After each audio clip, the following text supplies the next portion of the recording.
അങ്ങനെ മരിച്ചു കിടക്കുന്ന ജോൺ സാറിനെയാണ് അവരെല്ലാവരും കാണുന്നത്. എല്ലാവരും കണ്ട ഉടനെ പേടിക്കും. പിന്നെ പോലീസുകാർ വന്ന് ഇൻക്വസ്റ്റ് നടത്തുന്നതാണ് കാണിക്കുന്നത്. ബോഡി ചെക്ക് ചെയ്യുന്നു, ആ റൂമിലുള്ള കാര്യങ്ങളൊക്കെ ചെക്ക് ചെയ്യാണ്. അങ്ങനെ ആ കേസ് അന്വേഷിക്കാൻ വരുന്നത് സന്ദീപ് എന്ന് പറയുന്ന പോലീസുകാരനാണ്. അപ്പോൾ അയാളോട് അതിൻ്റെ മേലധികാരി വിളിച്ചിട്ട് പറയും, ഇദ്ദേഹം വളരെ വേണ്ടപ്പെട്ട ഒരാളാണ്, ഒരു VIP ആണ്, ചീഫ് മിനിസ്റ്ററിൻ്റെ അടുത്ത ആളാണ്, അപ്പോൾ എത്രയും പെട്ടെന്ന് കാര്യങ്ങൾക്കൊരു തീരുമാനം ഉണ്ടാക്കണം എന്ന് പറയുന്നു. അങ്ങനെ ഇയാളുടെ ബോഡി ചെക്ക് ചെയ്യുന്നുണ്ട്, അങ്ങനത്തെ കാര്യങ്ങളൊക്കെ ചെയ്യുന്നത്. അങ്ങനെ പോലീസുകാർ ചെക്ക് ചെയ്തതിന് ശേഷം ഫസ്റ്റ് ചെക്കിങ് കഴിഞ്ഞതിന് ശേഷം ഡോക്ടർ വന്നിട്ട് പറയും ആൾക്ക് ഹെൽത്ത് ഇഷ്യൂ ഉണ്ട്, ബ്രീത്തിങ് പ്രോബ്ലം ഉണ്ട്. അപ്പം ചിലപ്പോൾ ബാത്റൂമിൽ കാല് വഴിക്ക് വീണിട്ട് തലയിടിച്ച് കാണും. പിന്നെ ഈ ബ്രീത്തിങ് പ്രോബ്ലം ഉള്ളത് കൊണ്ടായിരിക്കാം മരിച്ചിരിക്കുന്നത്. പിന്നെ പോയ്സൺ കഴിച്ചിട്ടാവില്ല, കാരണം ഛർദ്ദിക്കും പോയ്സൺ കഴിച്ച് കഴിഞ്ഞാൽ. അപ്പോൾ അതുപോലെയൊന്നും ഉണ്ടായിട്ടില്ല എന്ന് പറയും. അപ്പോൾ മറ്റാൾ പറയും, എനിക്ക് ഇതുപോലത്തെ ഒരു ടിഷ്യൂ പേപ്പർ, ഒരു പ്രത്യേക തരത്തിൽ പോയി ടിഷ്യൂ പേപ്പർ കിട്ടി, ഇത് എന്തെങ്കിലും ഉണ്ടോ എന്ന് എനിക്കറിയില്ല എന്ന് പറഞ്ഞിട്ട് അത് കാണിച്ചു കൊടുക്കും. അപ്പോൾ അവൻ ഇതെല്ലാം മനസ്സിൽ വയ്ക്കുന്നുണ്ട്. പിന്നെ മരിച്ചു കിടന്ന സ്ഥലത്തെ ഫോട്ടോസും കാര്യങ്ങളൊക്കെ എടുത്തിട്ട് ഇങ്ങനെ നോക്കുന്നുണ്ട്. അപ്പോൾ ആ വാതിൻ്റെ ലോക്ക് നോക്കുമ്പോൾ അതിൻ്റെ മുകളിൽ ഇങ്ങനെ മാന്തി പറിച്ച പോലെ കാണും. അപ്പോൾ അയാൾ എന്ത് ചെയ്യും, ഒരു പണിക്കാരനെ കൊണ്ടുവന്ന് നോക്കിക്കും. അയാൾ ചെക്ക് ചെയ്തിട്ട് പറയും, ഇതിലിപ്പോൾ വേറെ പ്രശ്നങ്ങളൊന്നും കാണാനില്ല, ഇതിന് കംപ്ലൈൻറ്റുകളൊന്നുമില്ല, ലോക്കായത് എങ്ങനെയാണെന്ന് എനിക്കറിയില്ല എന്ന് പറയും. അത് കഴിഞ്ഞിട്ട് ഈ പോലീസുകാരെല്ലാവരും കൂടി ഡിസ്കസ് ചെയ്യണം എങ്ങനെയായിരിക്കും മരിച്ചിട്ടുണ്ടാവുകയെന്ന്. അപ്പോൾ ആൾ പറയും, ഇത് ക്ലിയർ കേസാണ്, കാല് വഴിക്ക് വീണു, തലയിടിച്ചു, മരിച്ചു, അതാണ്, ഇതിലിപ്പോൾ വേറെ കൂടുതൽ അന്വേഷിക്കാനൊന്നുമില്ല എന്ന് പറയും. അപ്പോൾ സന്ദീപ് ആ ഫോട്ടോ എടുത്തത്, വാതിലിൻ്റെ ഫോട്ടോ എടുത്തത് കാണിച്ചിട്ട് പറയും, ഇത് കണ്ട, ഇതിൽ മരണവെപ്രാളത്തിൻ്റെ ഇടയിൽ ഇങ്ങനെ മാന്തിയത് പോലെ കാണുന്നുണ്ട്, അപ്പോൾ അവന് ലോക്ക് തുറക്കാൻ പറ്റാണ്ട് കാണിച്ച പോലെയല്ലേ ഇത് കാണണേന്ന് പറയും. അപ്പോൾ അവൻ പറയും, ചിലപ്പോൾ ഇങ്ങനെയാണെങ്കിലും ഉണ്ടായിട്ടുണ്ടാവുക, വാതിലും തറയിൽ വഴിക്ക് വീണ് തലയിടിച്ചു, അപ്പോൾ അവൻ അവിടെ നിന്ന് എണീച്ചിട്ട് അത് വാതിലിങ്ങനെ തുറക്കാൻ നോക്കിയിട്ടുണ്ടാവും, അതിൻ്റെ പാടുകളാണല്ലോ എന്ന് പറയും.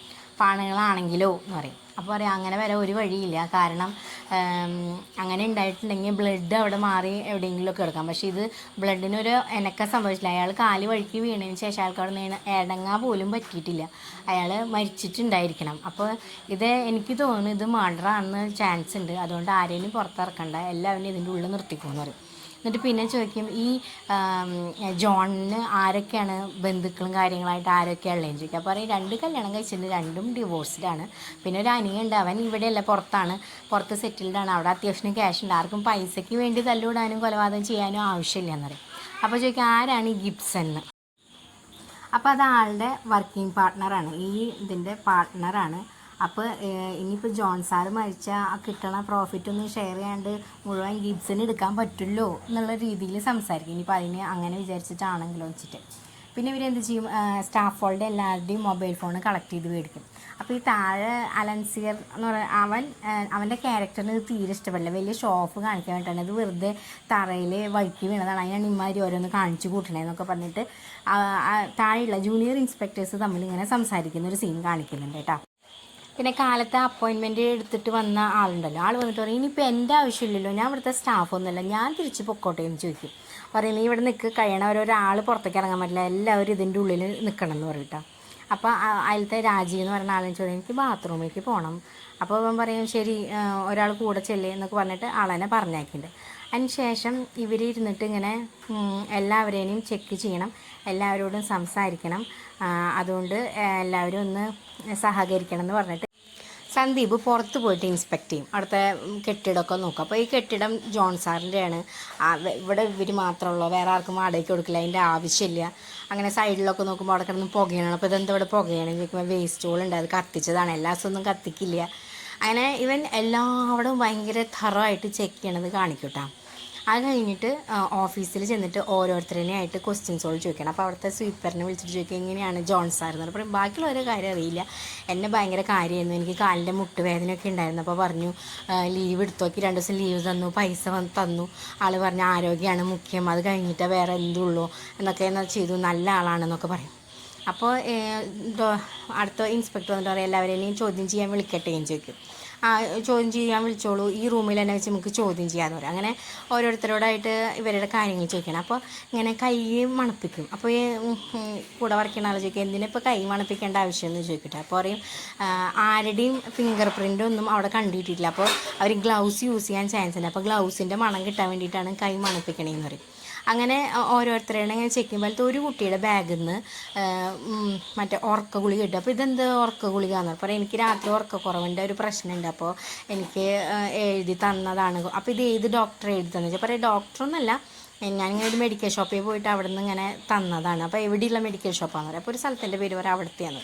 അങ്ങനെ ആ കുട്ടീനെ പറഞ്ഞേക്കാം. അപ്പോൾ ഇതൊക്കെ ആൾ ഇത് പാരലായിട്ട് അതിനെപ്പറ്റി അന്വേഷിക്കണമൊക്കെ ഉണ്ട് കേട്ടോ. അങ്ങനെ ഓരോരുത്തരോട് ചോദിക്കുമ്പോഴത്തെ ഒരാൾ പറയേ സാറിനും പിന്നെ ഇവിടെ ഇപ്പോൾ വർക്ക് ചെയ്യുന്ന ഒരാളായിട്ട് ഒരു ഇഷ്യൂ മുന്നേ കൂടെ ഉണ്ടായിട്ടുണ്ടായിരുന്നു, അന്ന് കുറച്ച് റഫായിട്ടാണ് പെരുമാറിയത് എന്നൊക്കെ പറയും. അപ്പോൾ ഇയാൾ പറയും, അപ്പം ഈ കംപ്ലയിൻറ്റ് ചെയ്ത ആൾ പറയും ഇവനുമായിട്ടും പ്രശ്നം ഉണ്ടായിരുന്നു, ഇവരെല്ലാവരുമായിട്ടും പ്രശ്നമുണ്ട് എന്നൊക്കെ ഇങ്ങനെ പറയാം. അങ്ങനെ ഓരോരുത്തർ ചോദിച്ചു കഴിയുമ്പോൾ ഒരാളുടെ കയ്യിൽ ഒരു മുറിവ് കാണും. അപ്പോൾ ഇത് എവിടെ നിന്ന് ഈ മുറിവ് പറ്റിയെന്ന് ചോദിക്കുക. അപ്പോൾ എൻ്റെ ഡെസ്കിൻ്റെ മുകളിലതൊന്ന് മുറിഞ്ഞിട്ടായതാണെന്ന് പറയും. അപ്പോൾ പോലീസിനോട് പറയും അതൊന്ന് പോയിട്ട് ചെക്ക് ചെയ്യുക, അങ്ങനെ ഉണ്ടായിട്ടുണ്ടോ എന്നൊക്കെ ചോദിക്കും. അപ്പോൾ അവിടെ അത് മുറിഞ്ഞതിൻ്റെ പാടൊക്കെ പോയിട്ട് കാണിക്കട്ടെ. അപ്പോൾ ഇതൊക്കെ കണ്ട് അലൻസിയറിന് ദേഷ്യം ഇവൻ്റെ നേരം മുഴുവൻ പോകണം ഇത് നോക്കിയിട്ട്. അങ്ങനെ സംസാരിച്ചുകൊണ്ടിരിക്കുന്ന നേരത്തെ ആ കാലത്ത് അപ്പോയിൻമെൻറ്റ് കൊടുത്ത് വന്നില്ല, അയാൾ എന്തോ കള്ളത്തരത്തിൽ ബാഗിൻ്റെ ഉള്ളിൽ കയറ്റിയേക്കണതാണ്. അപ്പോൾ ഇവൻ അവിടെ നിൽക്കണമെന്ന് പറയുമ്പോൾ അയാൾ ഇറങ്ങി ഓടാൻ നോക്കും. അപ്പോൾ പിന്നാലെ എല്ലാവരും ഓടിച്ചെന്ന് അവനെ പിടിച്ചുകൊണ്ട് വന്ന് അവിടെ കെട്ടിയിരുന്നിട്ട് ബാഗ് തുറന്ന് നോക്കുമ്പോൾ അതിൽ കഞ്ചാവുണ്ട്. അത് തന്നെ അവൻ പേടിച്ച് തുറന്നിക്കണേ. അപ്പോൾ ആ സമയത്താണ് നമ്മുടെ ഗിബ്സൺ വരണത്. സണ്ണി വെയിനാണ് ഗിബ്സൻ്റെ റോൾ അവതരിപ്പിച്ചേക്കുന്നത്. അതിന് അയാൾ വരും. അപ്പോൾ പറയും നിങ്ങൾ നാട്ടിൽ വന്നിട്ട് എത്ര നാളായി? അപ്പോൾ ഞാൻ 2-3 ദിവസമായി ഒരു കല്യാണത്തിന് വന്നതാണ്. അപ്പോൾ ഈ ജോൺ സാറ് മരിച്ചു കഴിഞ്ഞാൽ പ്രോഫിറ്റൊക്കെ പിന്നെ എങ്ങനെയാണ്? അപ്പോൾ അത് ആളുടെ ഫാമിലിയിലേക്കാണ് പോയി, എനിക്ക് ലാഭമൊന്നുമില്ല, നിങ്ങൾക്ക് എന്ത് വേണമെങ്കിലും ഞാൻ ഹെൽപ്പ് ചെയ്യാം, ഞാനിവിടെ ഉണ്ടാവും എന്നൊക്കെ ഫുൾ സഹകരണത്തിൽ ഇങ്ങനെ സംസാരിക്കട്ടെ. അതിന് സന്ദീപ് വീണ്ടും പുറത്തിറങ്ങിയിട്ട് നിൽക്കുമ്പോൾ ഒരു കാറിൻ്റെ മുകളിൽ ഒരു പൂ പോലത്തെ ഒരു ചിത്രം വരച്ചത് ഇങ്ങനെ കാണിക്കും. അപ്പോൾ അവൻ അതിങ്ങനെ നോക്കും. എന്നിട്ട് അവൻ ഓഫീസിൻ്റെ ഉള്ളിൽ ചെന്നിട്ട് ചോദിക്കുക ആ കാറിൻ്റെ മുകളിൽ ആ ചിത്രപ്പണി ആരുടെയാണ്? അവർ പറയും അതെൻ്റെ മോൻ്റെയാണെന്ന് പറയും. അപ്പോൾ ഇവനാകെ ഡൗട്ട്. അപ്പോൾ റൂമിൽ പോയിട്ട് പോലീസ് ഓഫീസിനെ വിളിച്ചിട്ട് പറയും പോയിട്ട് എല്ലാവരുടെയും മൊബൈൽ ഫോൺ കൊണ്ടുപോയെന്ന് പറയും. എന്നിട്ട് എല്ലാവരും മൊബൈൽ ഫോൺ ചെയ്യിക്കുക. അപ്പോൾ അവൻ പെട്ടെന്ന് പഴയൊരു ഓർമ്മ കാണിക്കുകയാണ്. ഇവൻ്റെ ഫാമിലി ഫ്രണ്ടായ ഡോക്ടറിൻ്റെ വീട്ടിൽ പോയപ്പോൾ അവിടുത്തെ ആ ഡോക്ടറുടെ കൊച്ചുമോൾ അതിൻ്റെ മുകളിൽ ഇങ്ങനെ വരച്ചിട്ടത് ഇതേ സെയിം ചിത്രമാണ്. അപ്പോൾ ഇതേ ചിത്രം എങ്ങനെ ഇവിടെ എത്തി എന്നുള്ളതാണ് ഒരു ഡൗട്ട്. അപ്പോൾ ഇവൻ അലൻസിയറിനോട് പറയാം എല്ലാവരും ഇവിടെ തന്നെ നിർത്ത്, ഞാനിപ്പോൾ വരാമെന്ന് പറഞ്ഞിട്ട് ഈ ഡോക്ടർ കുര്യൻ എന്ന് പറയുന്നത് നമ്മുടെ സിദ്ദിഖാണ്. അയാളുടെ അടുത്തേക്ക് ചെല്ലും. അയാളുടെ അടുത്തേക്ക് ചെന്നിട്ട് സാർ ഞാനിങ്ങനെ വി ടെക് എന്ന് പറയുന്ന സ്ഥലത്തിന് ഓഫീസിനെ പറ്റി കേട്ടിട്ടുണ്ടോ എന്ന് ചോദിക്കും. അപ്പോൾ അയാൾ പെട്ടെന്ന് സിദ്ദിഖ് ഞെട്ടിയെന്ന പോലെ കാണിക്കും. അപ്പോൾ എന്നിട്ട് അവൻ പറയും ഇല്ല എനിക്കറിയില്ല, ആരാണ്, എനിക്കറിയില്ല. അപ്പോൾ നിങ്ങൾക്ക് തീരെ അറിയില്ല, ശരി. അപ്പോൾ ജോൺ എന്ന് പറഞ്ഞ ഒരാൾ മരിച്ചു എന്ന് പറയും. അപ്പോൾ അവൻ പറയും ഐസക് ജോണാണോ മരിച്ചതെന്ന് ചോദിക്കും. അപ്പോൾ നിങ്ങൾക്ക് ഐസക് ജോൺ അറിയാം, അവരും തമ്മിൽ നല്ല ബന്ധമുണ്ടെന്ന് എനിക്ക് മനസ്സിലായി. ഞാൻ എല്ലാവരുടെയും ഫോൺ ചെക്ക് ചെയ്തു. അപ്പോൾ എല്ലാവരും നിങ്ങളെന്നെ കാണാൻ നിങ്ങളുടെ ക്ലിനിക്കിലേക്ക് വന്നിട്ടുണ്ട്. ആ കമ്പനിയിലെ 2 പേരൊഴിച്ച് ബാക്കിയുള്ള എല്ലാവരും നിങ്ങളെ കാണാൻ വന്നിട്ടുണ്ട്. അങ്ങനെ അവരെ കാണാൻ വന്നിട്ടുണ്ടെങ്കിൽ അതിലെന്തോ ഒരു സംഭവമുണ്ട്, നിങ്ങൾ സത്യം തുറന്ന് പറയണമെന്ന് പറയും. അപ്പോൾ അവൻ പറയാം ഓക്കെ ഞാൻ എല്ലാം തുറന്ന് പറയാം. അങ്ങനെ സിദ്ദിഖ് ഫ്ലാഷ് ബാക്ക് പറയാണ്. അപ്പോൾ ഈ പാർട്ട് ഇവിടെ തീരുകയാണ്. അടുത്ത പാർട്ടായിട്ട് ഞാൻ വേഗം വരാം. Okay bye.